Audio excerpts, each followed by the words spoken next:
त्यांनी काल एक स्टेटमेंट लावलं की अजित पवारांनी आमच्यात बोलणं महायुती म्हणून काही ठिकाणी ते लढते, मात्र पुणे पिंपरी चिंचवडमध्ये राष्ट्रवादी वेगळी लढते, भाजप वेगळी लढते. हे कुठलं राजकारण म्हणायचं? नाही, ते राजकारणच आहे.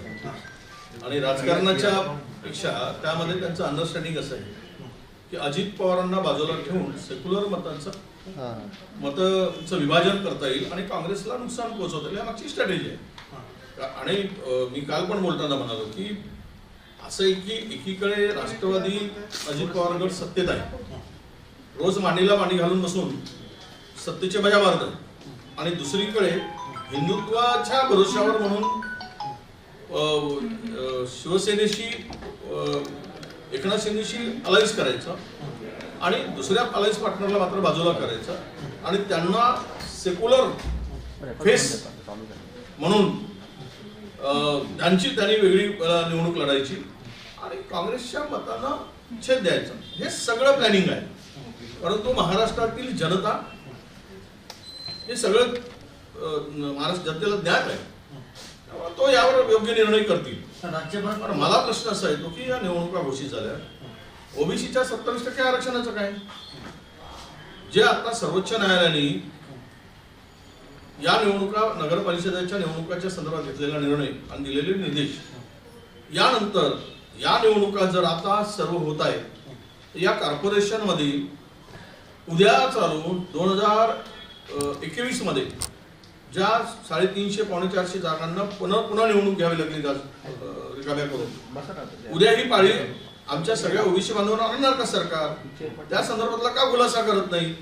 त्या संदर्भात सरकारची भूमिका काय आहे? 27% ओबीसीच्या आरक्षणाच्या संदर्भात तो का कमी होत आहे? तर त्यामध्ये मग छाती किंवा ऊर बळवून घेणारे 27% आरक्षण देता म्हणून आज हा प्रश्नचिन्ह निर्माण झाला आहे. आणि या सगळ्या जागा उद्या भविष्यात टांगती तलवार या सगळ्या जागावर असणार आहे, ओबीसीच्या हक्कांच्या जागावर.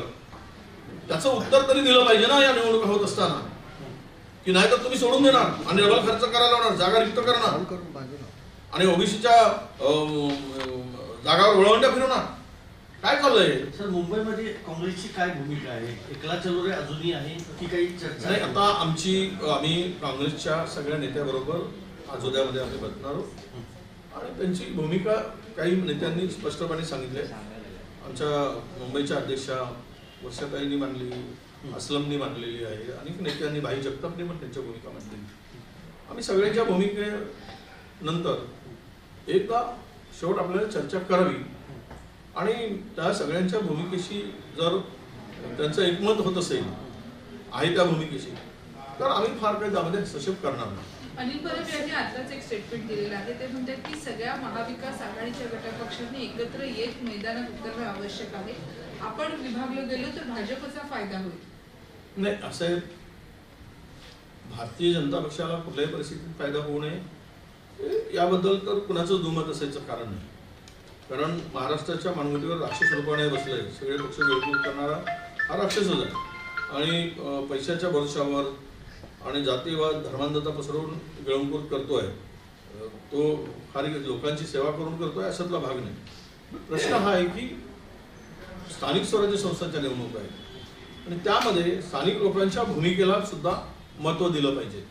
तिथील राजकीय परिस्थिती, तिथील एकूण आत्ताचं संपूर्ण समीकरण यावर विचार करून तो निर्णय आपल्याला घ्यावा लागेल आणि आम्ही तो निर्णय घेऊ. पण महाविकास आघाडी कुठ पडू नये असते आता म्हणजे संजय महाविकास आघाडी ही विधानसभेसाठी होती, लोकसभेसाठी इंडिया आघाडी होती.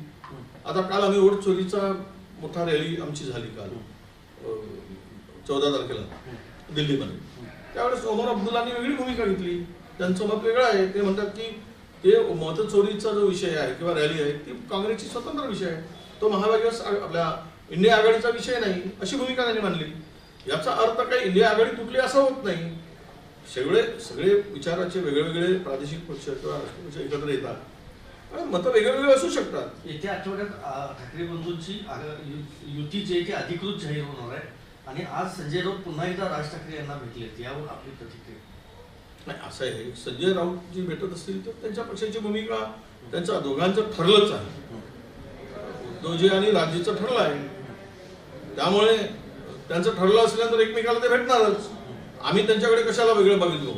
आमची भूमिका काय आहे ती आम्ही मांडलेली आहे. आमच्या स्थानिक नेत्यांचं म्हणणं आहे की आम्हाला यामध्ये शिवसेनेबरोबर आम्ही आघाडी करायला तयार आहोत, त्यामध्ये मनसे नको, अशी भूमिका आमच्या लोकांनी सुरुवातीलाच मुंबईच्या लोकांनी मानलेली आहे. चंद्रपूरमध्ये एक खूपच धक्कादायक घटना घडली आहे. एका शेतकऱ्याला सावकारांनी किडनी विकायला लावली आहे.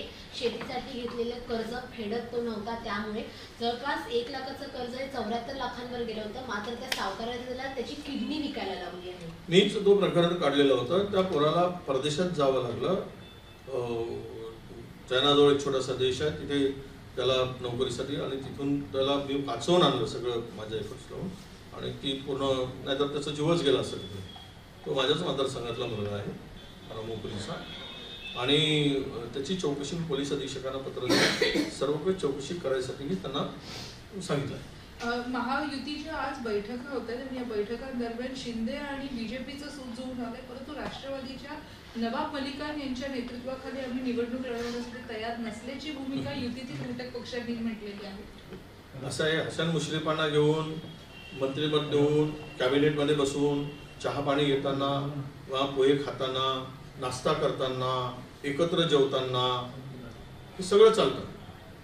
आणि मग निवडणुकीच्या वेळेस नवाब मलिकचा मुद्दा पुढे करून काहीतरी कारण दाखवून हे यामागे यांचं जे विषारी विषमता आहे ती त्यातून दिसते, आणि त्यातूनच यांना फायदा होत आहे.